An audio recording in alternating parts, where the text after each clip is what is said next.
नमस्कार दोस्तों, स्वागत है लाइफ माइस्ट्रो में।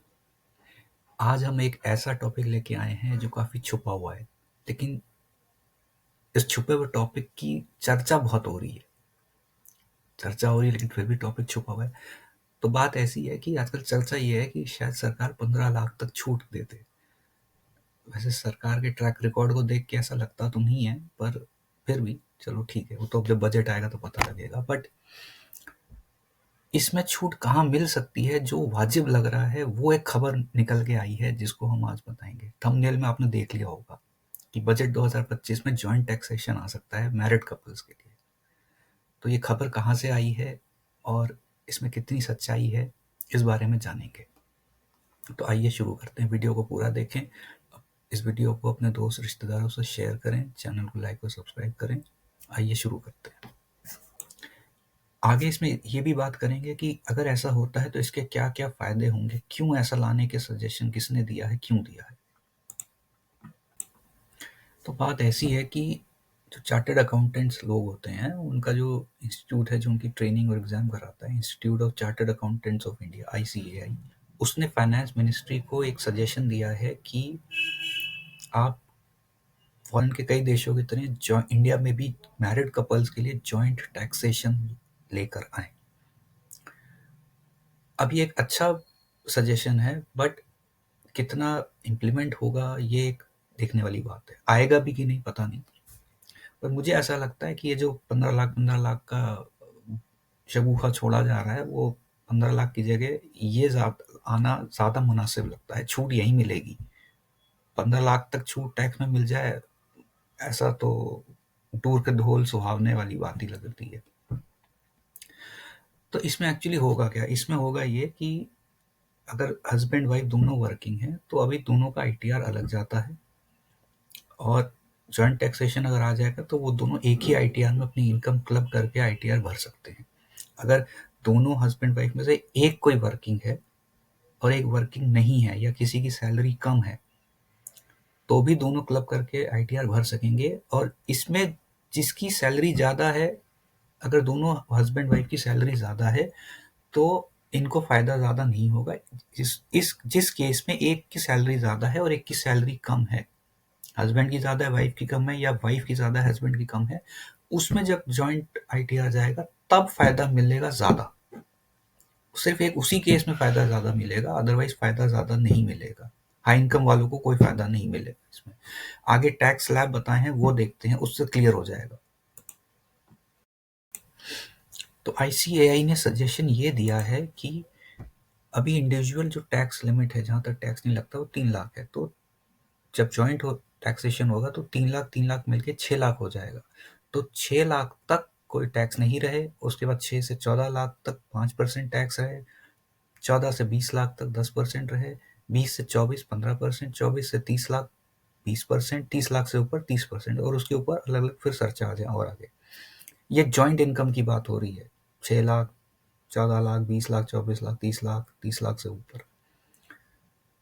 तो इसमें अगर किसी हस्बैंड वाइफ में से किसी एक की इनकम 10 लाख है और दूसरे की भी 10 लाख है, तो वो इंडिविजुअल भरें या जॉइंट भरें, उसमें ज़्यादा फर्क नहीं आने वाला।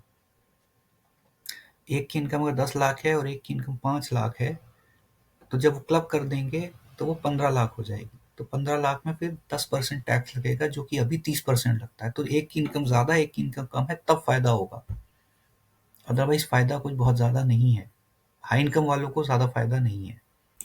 हाई इनकम वालों का फ़ायदा बहुत मार्जिनल है, बहुत ज़्यादा उनको फ़ायदा नहीं होगा। मैं ये दोबारा बोल रहा हूँ। तो वो लोग लुभावने सपने ना देखें, ठीक है? ज़्यादा कमाते हो तो ज़्यादा टैक्स भरना पड़ेगा, सिंपल सी बात।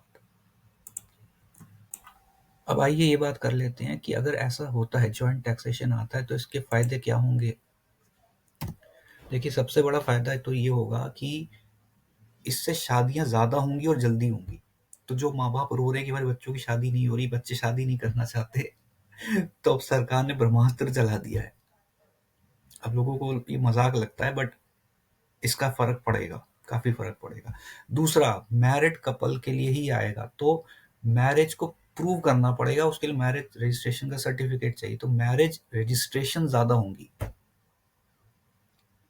जब जॉइंट आईटीआर जाएगा तो फैमिली इनकम प्रूफ की तरह काम करेगा, लोन जल्दी पास होगा, आईटीआर ज़्यादा फाइल करे जाएंगे। जो जो स्पाउस वर्किंग थे या कम इनकम वाले थे वो अपना आईटीआर फाइल नहीं करते थे, वो भी इसमें रिकॉर्ड होके आएगा, तो आईटीआर ज़्यादा भरे जाएंगे। मेहनत कम लगेगी आईटीआर भरने में, दो लोगों का आईटीआर भरने में दो अलग जगह मेहनत लगती है, कंबाइंड में सिंगल जगह पे सारा काम हो जाएगा, टाइम बचेगा। डिस्पोजेबल इनकम बढ़ जाएगी। जो टैक्स में छूट देने की बात करी जा रही है कि लोगों के पास खर्च करने के लिए पैसे नहीं बच रहे हैं, तो हाँ, जॉइंट इनकम में, जॉइंट आईटीआर में जब आपका टैक्स रिड्यूस हो जाएगा तो एज अ फैमिली यूनिट आपकी इनकम बढ़ जाएगी, इससे फैमिली एज अ यूनिट को भी स्ट्रेंथ मिलेगी। तो उस हिसाब से ये एक अच्छा कदम है, और इससे आने वाले समय में कुछ डाइवोर्स केसेस भी कम हो जाएंगे। डाइवोर्स नहीं होगा, वो सेपरेटेड है, वो एक अलग बात है, बट पर डाइवोर्स अलग होने से टैक्स ब्रैकेट बढ़ जाएगा। अब लोग इसको भी ध्यान रखेंगे। टैक्सेशन से डाइवोर्स का कनेक्शन होता है। अब इस टॉपिक पे चर्चा बहुत कम होती है। उसी तरीके से जिस तरीके से डाइवोर्स का रियल एस्टेट से कनेक्शन होता है, डाइवोर्स बढ़ते हैं तो छोटे घरों की डिमांड बढ़ती है। इसी तरह जब टैक्सेशन और डाइवोर्स का भी कनेक्शन होता है, इस पे मैं एक अलग वीडियो बनाऊंगा। वो अच्छा वीडियो होगा, उसको जरूर देखें जब भी वो आएगा। तो अगर तो आप दुआ करें कि जॉइंट टैक्सेशन आ जाए, तो शादीशुदा लोगों के तो थोड़े मजे हो जाएंगे, थोड़ा टैक्स बच जाएगा, थोड़ी राहत उनको मिल जाएगी, और जो छड़े छड़ियाँ घूम रहे हैं उनको भी सोचने का मौका मिलेगा कि अब भाई कर ही लेते हैं शादी। तो जो जो दार्शनिक बनने घूम रहे हैं कि हमें ज्ञान चाहिए, ज्ञान चाहिए, तो थोड़ा सा इन चीज़ों का भी ज्ञान ले लें। तो इस वीडियो को शेयर करें। आशा करते हैं आपको जानकारी अच्छी लगी होगी। तो मिलते हैं अगले वीडियो में ऐसी किसी रोचक जानकारी के साथ।